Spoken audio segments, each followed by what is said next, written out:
Bonjour à toutes et à tous, bienvenue sur la chaîne. Aujourd'hui, j'ai envie de me refaire. Alors, Le Continent des Hommes Poissons, pour moi, c'est un film que j'avais vu sur la 5. D'ailleurs, j'ai retrouvé la VHS que mon grand-père avait enregistrée, qui était les télécassettes. Je sais pas si vous vous rappelez de ce truc. C'est qu'en fait, ça passait à la télé et on enregistrait et on avait un magazine qui était spécialement pour les VHS, en fait. Et donc mon grand-père les enregistrait, il y a un autre film dessus, L'invasion des cocons. Tiens, il faudra que... Alors, ce qui est intéressant avec la 5, la cinquième chaîne, c'était une chaîne énorme. Il passait de ces films, c'était un truc de fou, quoi. Et c'est bien dommage qu'il n'y ait plus de chaînes comme ça. Parce que même sur les Netflix et toute la clique, c'était pas aussi varié que sur la 5e. Bref, une autre époque. Et donc, j'ai envie de me refaire Le Continent des Hommes Poissons, parce que c'est un film qui m'avait vraiment marqué à l'époque. Un film italien. Et après, il a été considéré culte à un certain moment. Est-ce qu'il sera encore culte en 2022? Ça, j'y crois pas trop. On va voir ça tout de suite, c'est parti pour lire de quoi ça parle. Le Continent des Hommes Poissons. En 1891, un bateau de trafiquants d'esclaves sombre dans la mer des Antilles. 5 rescapés parviennent à rejoindre une île, qui semble déserte. 2 membres de l'équipage sont sauvagement massacrés. Très vite, 2 autres hommes disparaissent dans les circonstances étranges. Il s'avère que cette île est gouvernée par un dangereux despote, Monsieur Rackman. Ce dernier retient prisonnier un biologiste et sa splendide fille. Il force le scientifique à créer une armée de mutants. Des hommes-poissons capables de nager à de grandes profondeurs.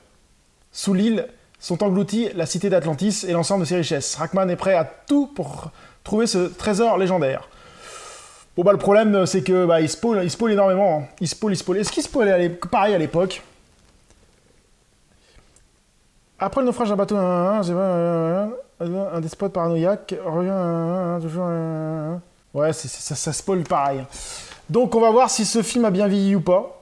S'il vaut encore le coup d'être vu à notre époque. C'est parti. A few moments later. Donc je viens de me finir Le Continent des Hommes Poissons. Alors c'est un film qui est bien tourné, bien réalisé, les acteurs jouent correctement, enfin pour la version française que j'ai, ça va, le doublage est correct, enfin c'est assez intéressant, date de 79.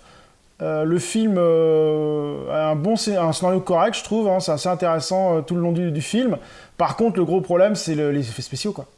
Les poissons, mais ils sont dans des costumes ridicules, c'est nanarlesque, c'est catastrophique, et puis les cris, on dirait des éléphants, à l'agonie ou je sais pas trop quoi.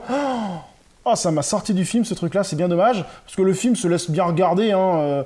Bon, après, ce sera pas le film de l'année non plus, hein. Le film se laisse bien regarder, et puis les hommes poissons, par contre, sont ridicules de chez ridicules, et ça nous sort du film, hein. On passe sur un film nanar. Donc, film avec un peu d'action, pas grand-chose.